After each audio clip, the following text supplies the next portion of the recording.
Hello, good evening class.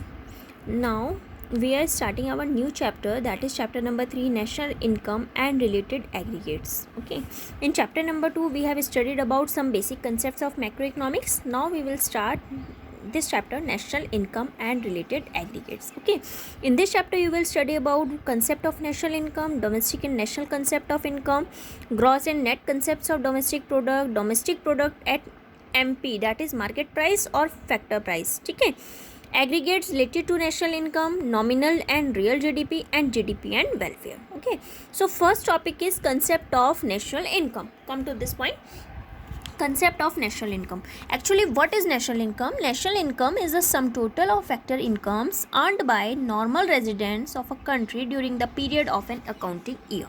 Okay, national income क्या होता है? सम टोटल होता है जितनी हमारी फैक्टर इनकम्स अर्न होती हैं, जो नॉर्मल रेजिडेंट्स अर्न करते हैं कंट्री में एक अकाउंटिंग ईयर के दौरान, उसको हम लोग क्या बोलते हैं? नेशनल इनकम बोलते हैं. ठीक है, अब हमने इसमें फैक्टर इनकम, आपको एक चीज़ ध्यान रखना है कि फैक्टर इनकम ही इसमें इंक्लूड होनी चाहिए, और कौन सी होनी चाहिए? जो सिर्फ normal residence of a country की होती है. ठीक है, नाउ फैक्टर इनकम होता है क्या? देखो मैंने इसमें अंडरलाइन कर रखा है. Factor income, what are factor income? Compensation of employees, rent, interest and profit. ठीक है, this all comes under factor income. Factor income में आपका जो है कंपनसेशन, जो एम्प्लॉयज़ होते हैं, सैलरी, वेजेस वगैरह, वो आता है. रेंट है, ठीक है, इंटरेस्ट है और प्रॉफिट है. फैक्टर इनकम्स क्या होता है? फैक्टर मीन्स पेमेंट्स होते हैं made by the producing units. जो प्रोड्यूसिंग यूनिट्स होती हैं, जो फर्म्स होती हैं, वो पेमेंट करती है हाउस होल्ड को. हाउस होल्ड कौन होता है? ओनर्स होते हैं. हाउस होल्ड कौन होता है? ओनर्स होते हैं फैक्टर ऑफ प्रोडक्शन के, for the use of there factor services. अब जो हमारे प्रोड्यूसिंग यूनिट्स होते हैं या प्रोड्यूसिंग फर्म्स होती हैं, वो लोग क्या करते हैं? उनकी फैक्टर सर्विसेज को यूज़ कर रहे होते हैं, तो इसलिए उनको पेमेंट करते हैं. ठीक है, तो वो फैक्टर इनकम्स होती हैं. फैक्टर इनकम्स जैसे कि हमने क्लासीफाई किया, compensation of employees receive by the household. क्यों मिल रहा है? क्योंकि उन्होंने क्या करा है? As employees for the producing units. ठीक है, now next is rent. Rent किस में मिलता है? Receive by the household for the use of their land by the producing units. Producing units उनकी लैंड यूज़ कर रहे हैं, इसलिए वो उनको क्या दे रहे हैं? उनके instead of that they are paying rent. ठीक है, जो इंटरेस्ट है, इंटरेस्ट आपको पता है किस में मिलता है? On the capital by the producing units. कौन लेता है? Receive by the house hold. ठीक है, profit receive by the household for the use of their entrepreneurial skills by the producing units. ठीक है, तो factor incomes, compensation of employees, rent, interest and profit. So you can say that compensation of employees for factor services, rent for land, interest for capital and profit for entrepreneurship. Now factor incomes are different from transfer income. अब आप देखिए, एक होती है factor income, दूसरी होती है transfer income. जो फैक्टर इनकम होती है और ट्रांसफ़र इनकम होती है, दोनों डिफरेंस होती है. कैसे? दोनों में डिफरेंस क्या होता है? जो हमारी फैक्टर इनकम है, फैक्टर इनकम क्या होता है?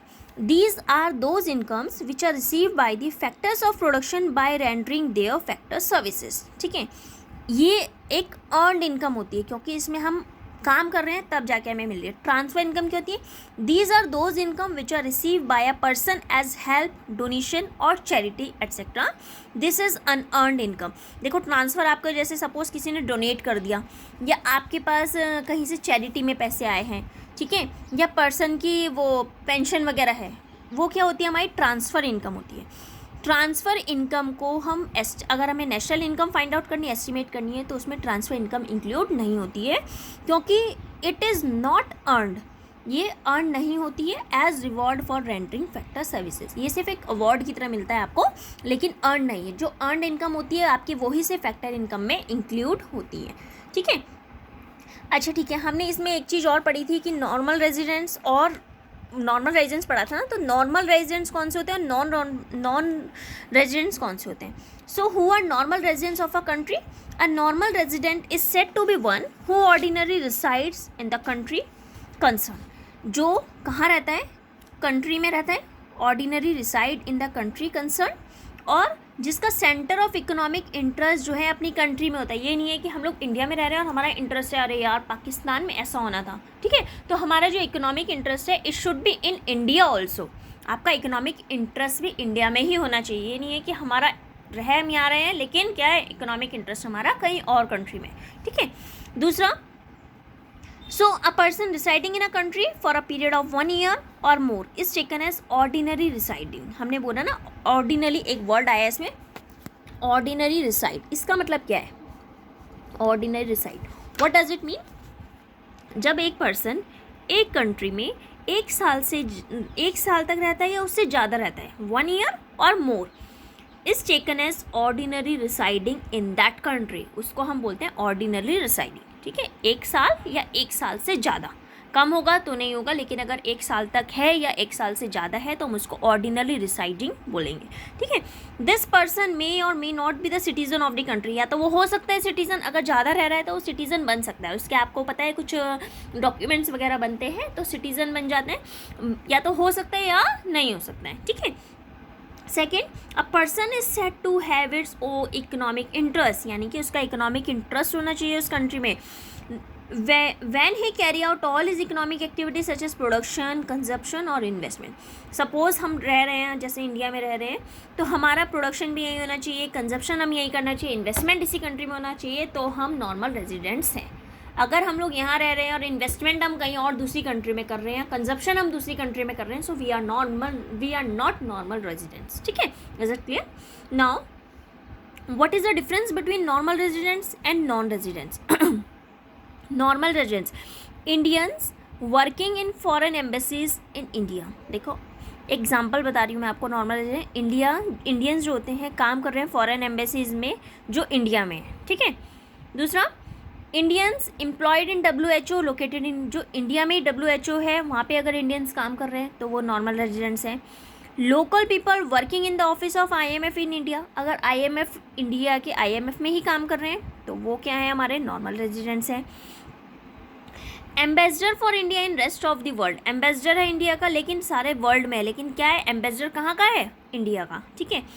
Foreign citizens living in India for a period of more than 1 year, foreign citizens living in India for a period of time more than 1 year. जो फॉरेन सिटीजन्स हैं अगर वो India में 1 साल से ज़्यादा रहते हैं तो वो नॉर्मल रेजिडेंट्स बन जाते हैं. ठीक है, फॉरनर्स आ रहे हैं लेकिन अगर 1 साल से ज़्यादा वो हमारी कंट्री में रह रहे हैं तो वो नॉर्मल रेजिडेंट्स हैं यहाँ के. ठीक है. Now who are non residents of India? Foreigners working in Indian embassies in Canada and Japan. जो कनाडा और जापान में जो हमारे फॉरनर्स काम कर रहे हैं इंडियन एम्बेसीज के में, वो क्या है, हमारे नॉन रेजिडेंट्स हैं. फॉरनर्स जो WHO जो इंडिया में है उसमें काम कर रहे हैं, अगर इंडियंस हैं तो वो नॉर्मल रेजिडेंट्स हैं, लेकिन अगर फॉरनर्स हैं तो वो क्या है, हमारे नॉन रेजिडेंट्स हैं. German working as director of the office of IMS in India, एक जर्मन है जो डायरेक्टर ऑफ द ऑफिस में IMF में काम कर रहा है इंडिया में, वो क्या है, नॉन रेजिडेंट्स है. Next is ambassador in India from rest of the world, उसमें था in rest of the world. देखो दोनों में डिफरेंस क्या है. एम्बेसडर इन इंडिया जो नॉर्मल में था, एम्बेसडर फॉर इंडिया, इंडिया के लिए एम्बेसडर था, इसमें एम्बेसडर है इंडिया में from rest of the world, अलग अलग जगह से. ठीक है, अलग अलग जगह से है. The foreign technical experts working in India for a period of less than 1 year, वो क्या है, हमारे नॉन रेजिडेंट्स में आते हैं. So national income includes income of only the normal residents of a country. It does not include income of the non-residents even when they happen to be the citizens of a country. अगर वो हमारी country के citizens भी बन जाते हैं तब भी नेशनल इनकम में उनकी इनकम ऐड नहीं होती है. So we will include only the income of normal residents of our country in the estimation of national income. Okay, this concept is clear. So now our second topic is domestic income and national concept of income. We will start this topic in our next lecture. So you have to prepare these notes in your fair notebook. Okay, thank you. Have a nice day.